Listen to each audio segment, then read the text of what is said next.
Além de aprendermos com aquilo que recebemos na infância, além de criar nossos conceitos a partir do que fomos educados, a gente também aprende com o relacionamento que os nossos pais tinham entre eles. Ou seja, a gente aprende com a maneira que mamãe tratava papai e vice-versa.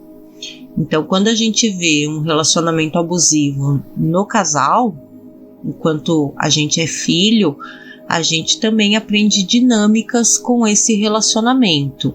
A gente consegue ver o que está acontecendo ali com os nossos pais, e isso também nos dá conceitos de vida que a gente vai levar para a vida adulta. Quando a gente vê, por exemplo, nossa mãe desejando ter uma vida, mas vivendo outro tipo de vida, a gente aprende com aquilo que ela deixou de viver, com aquilo que a tornou triste. Então, tudo isso a gente carrega também com a gente. Então, percebe como a gente carrega coisas, a gente carrega o que a gente recebeu e o que a gente viu os nossos cuidadores, entre eles, acontecendo. Então, muitas vezes a pessoa tem um aspecto complicado ali entre, digamos, Vênus e Saturno, e ela vai entender que a sensação de valor dela está sempre sofrendo prejuízos, ou que para poder ter valor ela precisa ter um nível de assertividade muito alto, quase sempre impossível. Isso entre outras coisas, porque esse comportamento vai se refletir em alguns tipos de condutas, né? É bem complexo. E tudo isso a gente precisa realmente olhar quando a gente quer se aperfeiçoar. Porque quando a gente decide se tornar uma pessoa melhor, isso não basta a gente fazer novos cursos, procurar um novo emprego, trocar de carro, trocar de casa. Isso são coisas externas. Mas para que essas coisas externas tenham realmente amparo para acontecer, a gente precisa olhar por dentro, para dentro. O que acontece dentro de mim hoje que eu preciso resignificar para atingir um objetivo fora. Muitas vezes eu posso ter uma habilidade em conquistar coisas materiais, mas uma eterna insatisfação.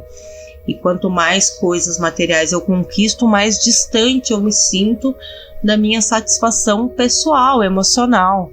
Então eu preciso realmente criar um caminho onde eu consiga olhar para dentro, para ter amparo para fora e conseguir implantar modificações, mudanças na minha vida do dia a dia através do meu eu interior. Disciplina. A palavra disciplina vem do latim, disciplina, que significa ensinar. Através da disciplina, ensinamos a criança a viver mais produtivamente e com mais amor. A disciplina é um meio de diminuir o sofrimento da vida. Aprendemos que dizer a verdade, adiar a gratificação, ser honesto consigo mesmo e assumir a responsabilidade dos próprios atos aumenta as alegrias e os prazeres da vida. Os pais devem dar exemplo de autodisciplina em vez de falar sobre elas. As crianças aprendem com os atos dos pais, não com as suas palavras. Quando os pais não dão um exemplo de disciplina, a criança torna-se indisciplinada. E quando os pais disciplinam rigidamente os filhos e não fazem aquilo que pregam, a criança torna-se super disciplinada. A criança interior indisciplinada faz o adulto hesitar, procrastinar, recusar-se a adiar a gratificação, rebelar-se e ser voluntarioso e obstinado, agir impulsivamente sem pensar. A criança superdisciplinada é rígida, obsessiva, exageradamente controlada e obediente. Gosta de agradar os outros e é dominada pelo sentimento de culpa e vergonha. Entretanto, o comportamento da maioria dos adultos possui uma criança ferida que oscila entre a indisciplina e a superdisciplina. Esse é o trecho de um livro que eu vou deixar depois uma recomendação. Ele é muito interessante e fala também sobre essa questão de curar a criança ferida. E aqui o tema foi a disciplina. Comportamento obsessivo compulsivo. Então, quando a gente cresce e acaba tendo uma educação prejudicada, muitos de nós vai acabar adotando um comportamento obsessivo e compulsivo. E parece até estranho pensar que pessoas comuns têm o comportamento obsessivo compulsivo, mas tem. Como é que funciona isso? Eu tenho sentimentos confusos, inacabados, eu não digeri muito bem as minhas emoções e agora eu preciso me distrair de mim mesma. Eu preciso distrair tudo que eu estou sentindo. Então, a pessoa tende a começar a focar sua atenção em algo externo, de uma maneira muito obsessiva e compulsiva. Então, algumas pessoas se tornam viciadas em trabalho, outras em jogos, vício de drogas também. Algumas pessoas até ficam obsessivas com seus parceiros, né? E aí essa pessoa vai começar a focar exclusivamente naquela atividade ou naquela pessoa para conseguir. Assim ela tem algo para pensar na vida dela, ela tem alguma coisa para focar na vida dela. Então, quando a pessoa fica obsessiva, compulsiva com o trabalho, ela vai olhar tudo em relação àquele trabalho, né? E o resto do mundo, o resto das coisas, o resto das possibilidades que existem ali em torno dela, da vida dela, parecem perder o brilho. Ela não sente mais aquele brilho em nada. É como se ela só se sentisse viva quando ela estivesse agindo dentro daquele comportamento que ela escolheu para se tornar obsessiva e compulsiva, né? Por exemplo, pessoas que se tornam compulsivos com seu parceiro, então querem saber onde eles estão, com quem estão, o que estão conversando, o que estão pensando. Elas querem saber tudo em relação àquele parceiro. É um comportamento codependente e a pessoa acaba vivendo através do ar do parceiro. Se o parceiro demonstrar algum tipo de rejeição, isso pode abalar profundamente a pessoa, porque ela entra em contato ali com coisas dela, muito possivelmente, em relação ao trabalho, em relação a drogas também, né? A pessoa se torna obsessiva, é uma fuga de si mesmo, é uma maneira de fugir do próprio eu que existe nela, de não resolver, de não digerir aquelas emoções, de ficar longe da sua essência, para conseguir realmente dar conta de conseguir sobreviver, né? É um mecanismo de defesa. E a outra coisa que acontece também, né? A pessoa passa a enxergar o mundo, as coisas, as situações a partir daquele óculos que ela foi ensinada. O que ela leva como conceito de vida, o que ela tem dentro dela, que ela tem o jeito como ela vê o mundo, como ela vê as coisas, como ela se sente no mundo, é a partir daquilo que ela recebeu. Então, com isso, ela aprende a ter tendências, né? Ela tem um pacote de emoções pré-sentidas. Então, vamos ver algumas aqui. Raiva, por exemplo. Aquela pessoa que ela está sempre numa posição, num lugar onde ela está sempre verificando o quanto ela está sendo provocada por todos à sua volta. Geralmente pessoas que receberam muita raiva na infância, que receberam agressividade, violência, ela se coloca nessa posição de ficar verificando o tempo todo, onde ela detecta a raiva e para poder justamente reagir, ela precisa sair daquela posição de medo para uma posição de ataque, para conseguir se sentir existente no mundo. Então, ela se vê muitas vezes provocado por todos a todo momento e ela precisa impor a sua identidade, ou o que ela acredita que seja a sua identidade que ela criou a partir daquilo, né? Também tem a pessoa que vive com um óculos do medo, né? Então ela vê tragédia em todo lugar, ela vê possíveis tragédias também em todo lugar. Tudo que ela vai fazer, ela tá sempre contando com algo trágico, ruim. Ela sempre vai ter essa visão de qualquer coisa. Então, mesmo que ela planeje algo muito legal, muito bom, férias, isso e aquilo, ela sempre vai estar pensando: e se acontecer algum acidente na estrada? E se acontecer alguma coisa errada? E se formos assaltados, né? Ela vai estar meio que sempre pensando no lado trágico, que muitas vezes nem existe. A maioria das vezes não existe. Mas ela está sempre com esse olhar, né? Se ela for uma pessoa um pouco controladora, né, ou controladora, ela vai tomar todas as medidas também para evitar possíveis tragédias, né?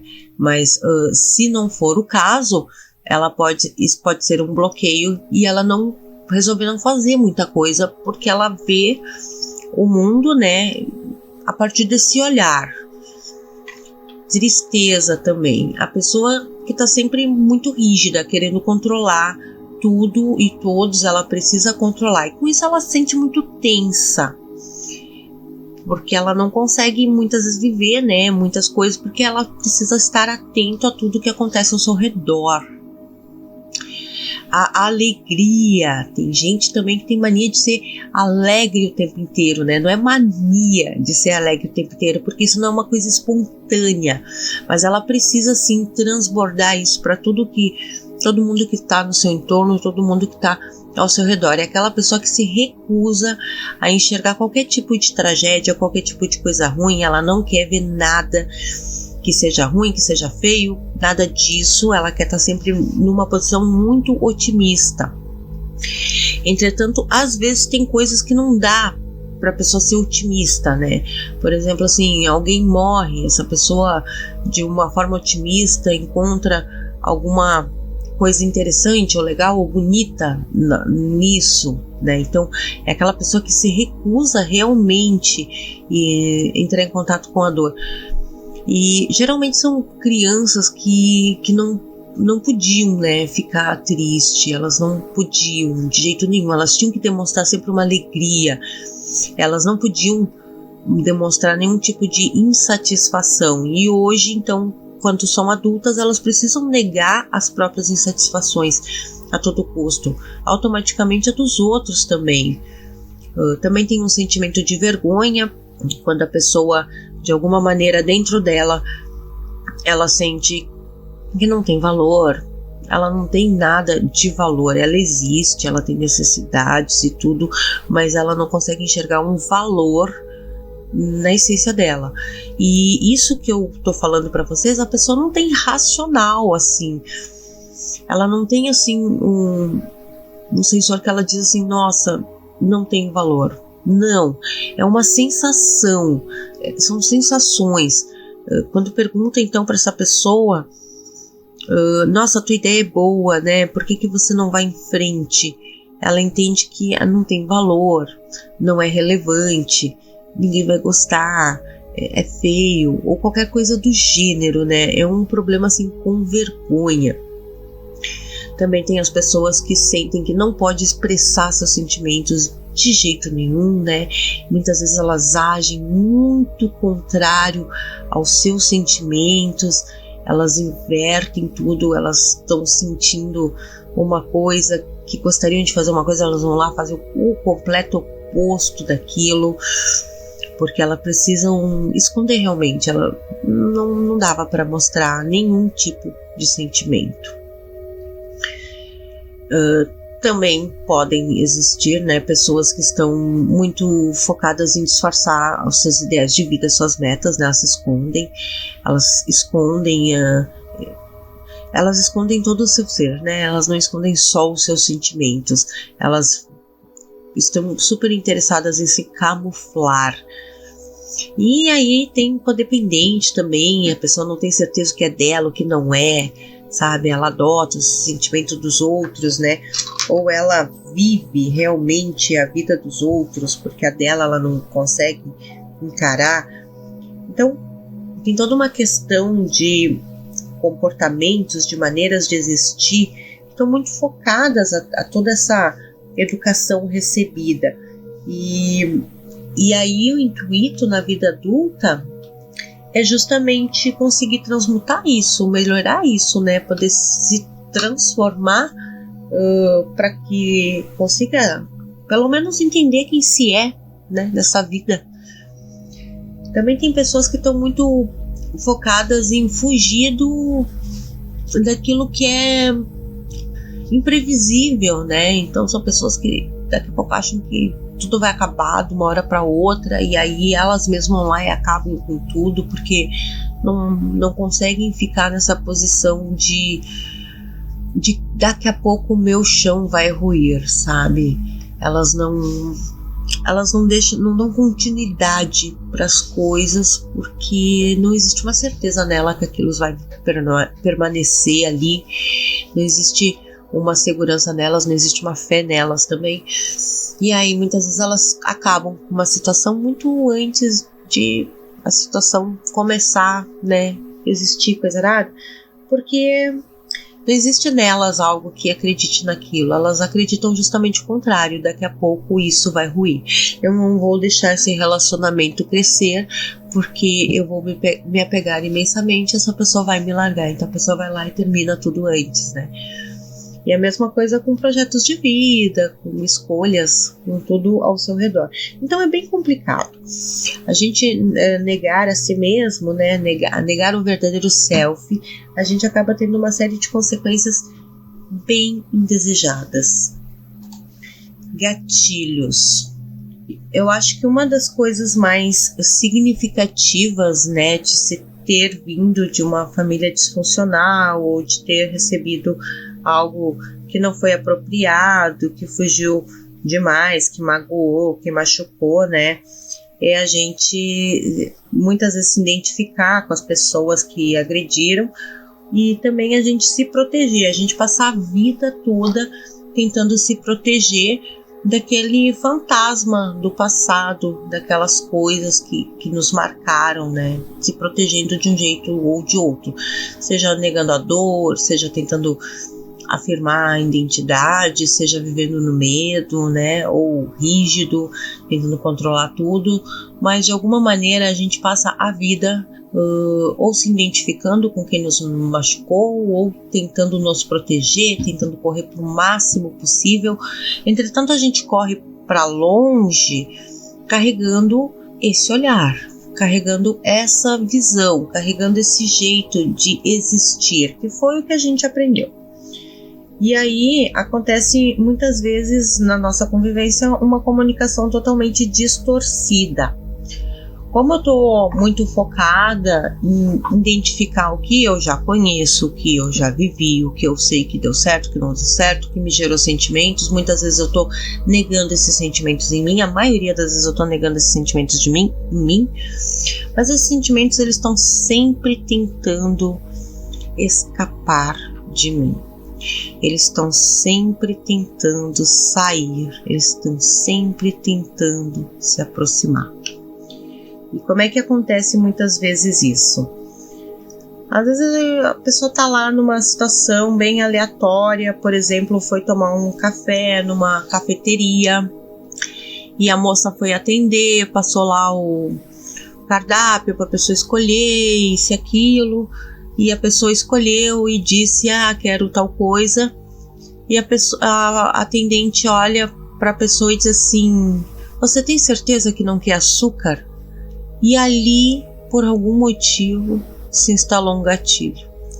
A pessoa não consegue nem definir o que aconteceu e de onde veio, mas um mal-estar tomou conta do seu ser. Ela não propriamente vai sentir, por exemplo, o medo à flor da pele, mas aquilo vai embrulhar o estômago dela, ou às vezes vai dar até uma queda de pressão, vai dar um desconforto nela, o estômago vai revirar, uma sensação ruim vai fazer parte ali daquele momento. E não aconteceu nada externamente para que aquilo acontecesse, mas por dentro alguma coisa começou a berrar nela. Então ela pode, se ela tiver se ela se identificar com o agressor, né, ela pode naquele momento dar uma explodida, né, gritar com a atendente, dizer, eu já falei, não sei o que, é surda. Como ela pode ali ficar remoendo aquele mal-estar, né. De alguma forma aquilo ali já deu um tom pro dia dela.